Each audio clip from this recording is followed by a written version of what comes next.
কেউ কথা রাখেনি। ৩৩ বছর কাটল, কেউ কথা রাখেনি। ছেলেবেলায় এক দুষ্টু মেয়ে তার আগমনী গান হঠাৎ থামিয়ে বলেছিল, শুক্লা দ্বাদশীর দিন অন্তরাটুকু শুনিয়ে যাবে। তারপর কত চন্দ্রভোগ অমাবস্যা এসে চলে গেল, কিন্তু সেই দুষ্টু মেয়ে আর এলো না। ২৫ বছর প্রতীক্ষায় আছি।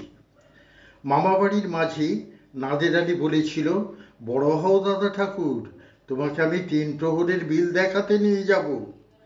সেখানে পদ্ম ফুলের মাথায় সাপ আর ভ্রমর খেলা করে। নাদের আলী, আমি আর কত বড় হব? আমার মাথা এই ঘরে ছাদ ফুঁড়ে আকাশ স্পর্শ করলে তারপর তুমি আমায় ৩ প্রহরের বিল দেখাবে? একটাও রয়্যাল গুলি কিনতে পারিনি কখনো। লাঠি লজেন্স দেখিয়ে দেখিয়ে চুষেছে লস্কর বাড়ির ছেলেরা। ভিখিরির মতো চৌধুরীদের গেটে দাঁড়িয়ে দেখেছি ভেতরে রাস উৎসব। অবিরাল রসের ধারার মধ্যে সুবর্ণ কঙ্কণ পরা ফর্সা রমণীরা কত রকম আমোদে হেসেছে। আমার দিকে তারা ফিরেও চায়নি। বাবা আমার কাঁধ ছুঁয়ে বলেছিলেন, দেখিস একদিন আমরাও। বাবা এখন অন্ধ, আমাদের দেখা হয়নি কিছুই। সেই রয়্যালগুলি, সেই লাঠি লজেন্স, সেই রাস উৎসব আমায় কেউ ফিরিয়ে দেবে না।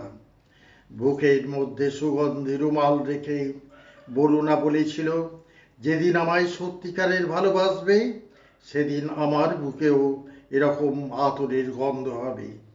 ভালোবাসার জন্যে আমি হাতের মুঠোয় প্রাণ নিয়েছি। দুরন্ত ষাঁড়ের চোখে বেঁধেছে লাল কাপড়।